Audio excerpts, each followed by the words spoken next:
अस्सलाम वालेकुम जी, मेरे साथ मौजूद हैं बहुत ही टैलेंटेड ज़ाले सरहदी। और ज़ाले सरहदी, सबसे पहले तो मैं आपसे ये कहूँगी कि आप बहुत खूबसूरत लग रही हैं। आपने जोड़ा किसका पहना? थैंक यू सो मच, आपका बहुत बहुत शुक्रिया, आपने मेरे जोड़े को सराहा। ये एक बहुत अच्छी डिज़ाइनर है महक खालिद के नाम से, और उन्होंने मेरे लिए कुछ पीस बनाया है, और ये ख़ास इन्होंने लक्स के लिए मेरे लिए बनाया। So this is a debut for lux. चलें, ये तो ज़बरदस्त हो गया। अच्छा ज़ाले, ये बताइएगा टीवी पे कम क्यों दिखाई देती हैं? क्या कोई नाराज़गी है?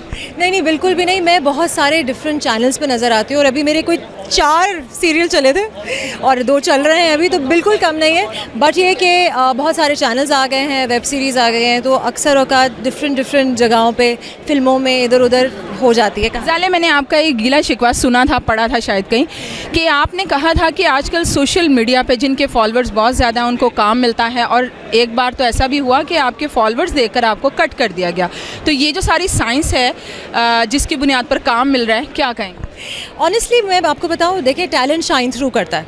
जब आप अपने फॉलोअर्स की बुनियाद पे आ भी जाएंगे ना, और सारे ऐसे नहीं हैं, it's just a few people, लेकिन फिर वो ठहरने के लिए आपके पास टैलेंट होना ज़रूरी है। सो जिसमें टैलेंट होगा वो ठहर पाएगा, जिसमें नहीं होगा।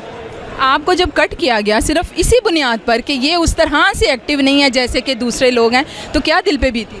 मेरे दिल पे कुछ नहीं बीती थी। मेरा ये मानना है, मेरा ये अकीदा है कि जो भी आपके लिए लिखा गया है ऊपर वाली ज़ात ने, वही आपके साथ होगा। So it's always a blessing, whether it's a good thing to be a part of something, और अगर नहीं होता कोई नहीं, इससे ज़्यादा अच्छी चीज़ें आगे हैं। लेकिन हमने एक चीज़ देखी है, आप थोड़ा खुद भी कुछ पीछे होना शुरू हो गई, क्या वजह है? बिल्कुल भी ऐसी कोई बात नहीं है। मैं बहुत सिलेक्टिव हूँ वेयर वर्क इज़ कंसर्न। जहाँ मुझे जो स्टोरी अच्छी लगती है, मैं उस स्टोरी को करने की कोशिश करती हूँ। आपको प्रियंका चोपड़ा से भी मिलाते हैं, और इस हवाले से आपने बात भी की है टीवी चैनल्स पर, तो क्या कहेंगे? आपको अच्छा लगता है कि साबिक मिस वर्ल्ड और भारत की बहुत बड़ी वो फनकारा उनके साथ मिलाते हैं, क्या कहेंगे?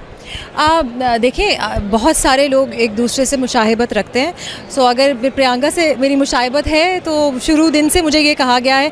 ऑनेस्टली मेरे लिए कॉम्प्लीमेंट भी होगा, बट मेरी अपनी एक पहचान है, और वो मैं अपनी पहचान मेंटेन रखना चाहती हूँ। सो वो ऐसी चीज़ नहीं है जिसको मैं एडवर्टाइज़ करूँ कि मेरी इससे शक्ल। बहुत सारे लोगों से मुझे मिलाया गया है, बहुत सारे एक्टर्स से, Kriti Sanon, Priyanka Chopra, Kendall Jenner, which I am very happy about also. But it's just these are very beautiful people, and if someone's putting me उस कैटेगरी में, I am very blessed and honored। कोई जब आपको प्रोजेक्ट ऑफर होता है तो क्या चीज़ देकर आप साइन करती हैं या रद्द कर देती हैं? ऑनेस्टली ऐसा कैरेक्टर मैं हमेशा चूज़ करती हूँ जो मैंने पहले नहीं निभाया हो, और अगर वो डिफरेंट होता है तो मेरे लिए भी चैलेंज होता है उसको पोर्ट्रे करना। सो मैं कोशिश ये करती हूँ कि मेरे डायरेक्टर और मेरी टीम अच्छी हो, और मेरी जो स्टोरी और मेरा कैरेक्टर है वो बिल्कुल ही अलग हो प्रीवियस प्रोजेक्ट। अभी तक का चैलेंजिंग किरदार आपके करियर में कौन सा रहा? मैंने एक फ़िल्म की थी कारमा, जो अभी वूडू पे स्ट्रीमिंग पे है। वो वाला कैरेक्टर बहुत चैलेंजिंग था, बिकॉज वो मुझसे बहुत मुख्तलिफ है, और उसमें मैंने काफ़ी सारे डायलॉग्स ऐसे बोले हैं जो मैं रियल लाइफ में कभी ना कहूँ। कौन से हीरोज़ के साथ काम करना चाहती हैं? हीरोज़ के साथ आई थिंक सब बहुत अमेजिंग एक्टर्स है, but I think Wahaj is fantastic, I think Affan is fantastic, Imran Abbas I would love to work with again, he is one of my very best friends, Noor Hasan, बहुत हैं, Sami Khan, Junaid Khan, you name it. कोई ना कोई बात आपकी पकड़ी तो जाती है, ठीक है? तो जब ऐसी कोई चीज़ होती है तो क्या करती हैं आप? खामोश रहना पसंद करती हैं या एक्सप्लेनेशन देना शुरू कर देती हैं? अगर मुझे लगता है कि मेरे लिए एक्सप्लेनेशन दरकार है तो मैं बिल्कुल एक्सप्लेनेशन देती हूँ, अगर किसी का दिल दुखा हो। वरना सोशल मीडिया पे बहुत सारी अफवाहें उड़ाई जाती हैं जिनको एड्रेस करना बेहतर ही है कि ना ही करें, क्योंकि फिर वो धुआं जो है वो बुझ जाता है थोड़ी देर के बाद। अच्छा, ये बताइएगा लास्ट में कि कोई ऐसी गलती जो करियर में आपसे हुई? मुझसे देखिए, मैं रिग्रेट करने वालों में से नहीं हूँ। जो गलतियाँ हो गई उनसे मैंने सीखा, और वो सीखने की वजह से ही मैं यहाँ मौजूद हूँ। चलिए ठीक है, थैंक यू। Thank you.